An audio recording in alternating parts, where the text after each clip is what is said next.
One evening, Thomas brought his last train to the junction. Percy was glad to see him. "Are you on your way to the big station, Thomas?" "Yes, I am. Why?" "Because I'm going there too. I think something's up." Toby looked at the sky. "Where?" "Not up there, down here," laughed Thomas. "How can something be up when it's down?" Thomas was too excited to explain. "Bust my buffers, look over there. Mavis, Boko, Bill, Ben, Donald, Oliver and Douglas paraded past." "Good evening, you three," whistled Donald. "Aren't we all a fine sight?" "Very splendid indeed," admired Toby. "We're sorry we can't stop. The Fat Controller wants us all together at the station." "What is this about?" asked Thomas. "The Fat Controller has a plan," answered his driver. "Come on." So they followed the other engines to the big station at the end of the line.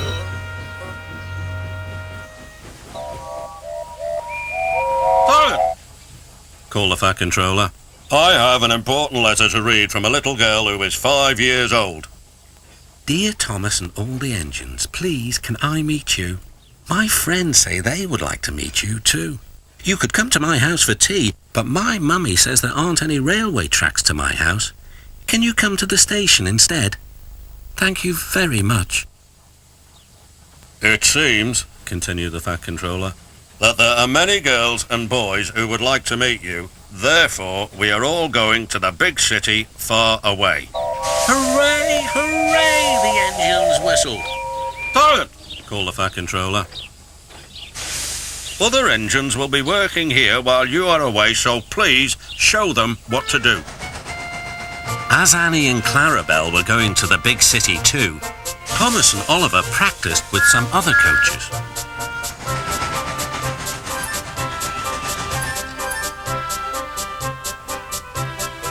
Thomas grew more and more excited.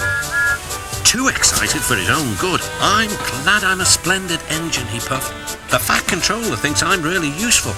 I had a race with Bertie once. I whooshed through the tunnel and stopped an inch from the buffers."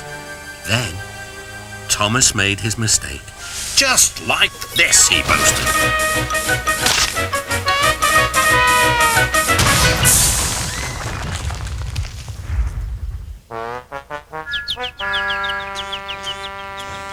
No one was hurt, but Thomas's front was badly bent. They telephoned to the Fat Controller.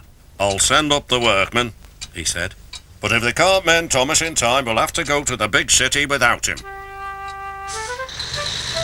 Poor Thomas. 8 o'clock next morning. The engines waited at the junction. Toby and Percy were each on a truck, and Duck had pushed them into place behind Edward. Gordon, James and Henry were waiting to lead off. They whistled impatiently.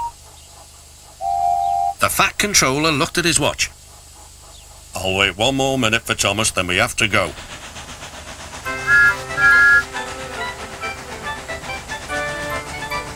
"Oh, thank goodness you're still here," panted Thomas. "I hope we're not late, as it's just after 8. The guard blew his whistle and waved his flag. The engines cheered. "Look out, big city, here we come!" And the cavalcade puffed away.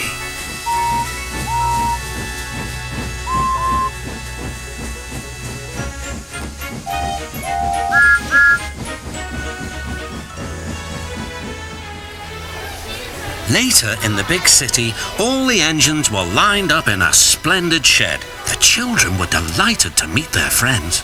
"I'm glad the little girl wrote to us," whispered Thomas to Percy. "Isn't it wonderful what happiness a letter can bring?"